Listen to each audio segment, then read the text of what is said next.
পিছনের ছবিটা দেখেই সিনটা দেখেই বুঝতে পারছেন যে আমি এই মুহূর্তে হসপিটালে আছি। আমার শাশুড়ি মাকে নিয়ে হসপিটালে এসেছি। ওনার কিছুদিন আগেই চোখ অপারেশন হয়েছে, তো ওনাকে চেকআপে নিয়ে এসেছি। আসসালামু আলাইকুম বন্ধুরা, সবাই কেমন আছেন? আমিও খুব ভালো আছি। ব্লগিং উইথ মেরোজে একবার সকলকে স্বাগত জানাই। তো এই দেখুন, এখানে এসেই বোঝা যায় যে মানুষের কত বিপদ আর মানুষ কতটা অসহায়। তো এইসব জায়গা না এলে বোঝা যায় না। তো এই যে সকালই বেলায় উঠে পড়েছি আমার শাশুড়ি মাকে নিয়ে হসপিটালে যাব বলে, তাড়াতাড়ি রান্না করব বলে।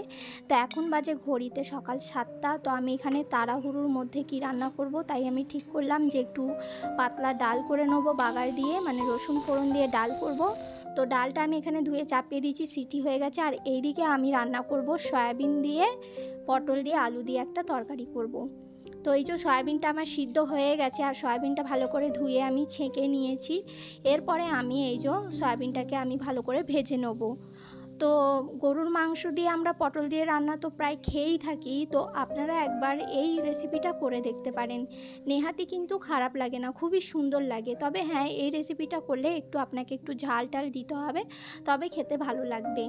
আর এদিকে আমার ডালটা সিদ্ধ হয়ে গেছে, তাই আমি ডালের মধ্যে জল দিয়ে দিচ্ছি পরিমাণ মতো, মানে যতটা পরিমাণ আমার ডালটা প্রয়োজন ততটা। তারপরে নুন দিয়ে আমি ভালো করে ঘুঁটে নিয়ে ফুটিয়ে নেবো ডালটাকে। তারপরে রসুন দিয়ে বাগার দেব। তো এই যে রসুন দিয়ে বাগার দেওয়ার জন্য আমি এখানে সর্ষের তেল আর আমি রসুন থেতো করে নিয়ে দিয়ে দিয়েছি। তো রসুনটাকে আমি ভালো করে এই যে পুড়িয়ে মতো হালকা লাল লাল করে ভেজে নিয়েছি, এবার দিয়ে দিচ্ছি। তো ডালের এই যে ছ্যাঁক করে যে আওয়াজটা হয়, এই আওয়াজটা কিন্তু দেখবেন খুব ভালো লাগে শুনতে, আমার তো খুব ভালো লাগে। তো ডালটা আমার হয়ে গেল। ওইদিকে আমি সয়াবিনটাও ভাজতে দিয়ে দিয়েছি। তো যতক্ষণ ভাজা হচ্ছে ততক্ষণ আমি পটলগুলোকে ছিলে নিচ্ছি। তো পটল দিয়ে এই সয়াবিনের এই তরকারিটা কিন্তু খেতে খুবই ভালো লাগে রুটি কিংবা ভাতের সঙ্গে। আর তাড়াতাড়ির মধ্যে আমি এটাই করলাম। আমায় বলেছিল ডিম আলু করার জন্য, কিন্তু আমি ডিম আলুটা করিনি। কেন, আমি এক ছোটে বেশি করেই করে নিচ্ছি।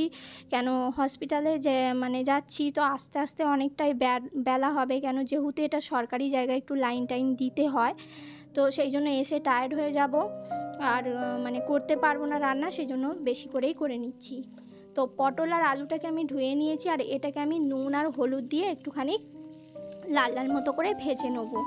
ভাজলে ভেজে রান্না করলে পটল সয়াবিনটা খেতে ভালো লাগে, না ভাজলেও ভালো লাগে, কিন্তু একটু ভাজা করলে মুখের টেস্টটা ভালো লাগে, যেহেতু এটা সবজি রান্না তাই। তো যারা ভেজিটেরিয়ান আছেন, যে ভেজিটেরিয়ান কেউ যদি আমার চ্যানেল দেখে থাকেন, তো আপনারা এই রেসিপিটা অবশ্যই বানাবেন, আপনাদের ভালো লাগবে।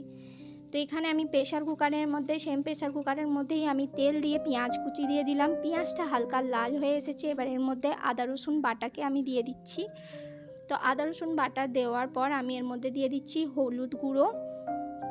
তারপরে ভালো করে আমি এটাকে নেড়ে নেবো, সামান্য একটু জল দিয়ে দিলাম। নাড়াচাড়া করার পর কষিয়ে নেওয়ার পর এবারে আমি এর মধ্যে দিয়ে দেবো এই যে লঙ্কা গুঁড়ো দিচ্ছি। আমি একটু ঝাল লঙ্কা গুঁড়ো আজকে ইউজ করলাম। আর এখানে আমি দিয়েছি আমার হোমমেড জিরে গুঁড়ো আর ধনে গুঁড়ো, সেটাও দিয়ে দিয়েছি। দেওয়ার পরে এবারে আমি সামান্য কাশ্মীরি লঙ্কা গুঁড়োটাও দিলাম লাল হওয়ার জন্য, আর সামান্য একটু নুন দিয়েছি। কেন, সয়াবিন ভাজার সময় নুন দিয়েছিলাম, প্লাস আমি পটল আলু ভাজার সময়ও নুন দিয়েছি, তাই নুন আমি অল্প করেই দিলাম। তারপরে টমেটো কুচি দিয়ে আমি ভালো করে মশলাটাকে কষিয়ে নিয়েছি। মশলা থেকে তেল ছেড়ে গেছে। এবার আমি এই যে ভেজে রাখা সয়াবিন দিয়ে দিচ্ছি। সয়াবিনটা দেওয়ার পর এবার আমি এই যে পটল আর আলুটাকে যেটা ভেজে রেখেছিলাম সেটা আমি দিয়ে দেবো। আর বাড়তি যে তেলটা আছে সেটাও আমি তরকারির মধ্যে দিয়ে দিচ্ছি, এতে করে তরকারিটা একটু তেলতেলে ভাবটা থাকবে। তো আমি এবার ভালো করে মশলাগুলোকে কষিয়ে নিচ্ছি। আর এখন বাজে ঘড়িতে 7:45। তো আমার রান্না প্রায় কমপ্লিট হয়ে এসছে। ওদিকে আমি ভাতও বসিয়ে দিয়েছি, ভাত আমার হচ্ছে।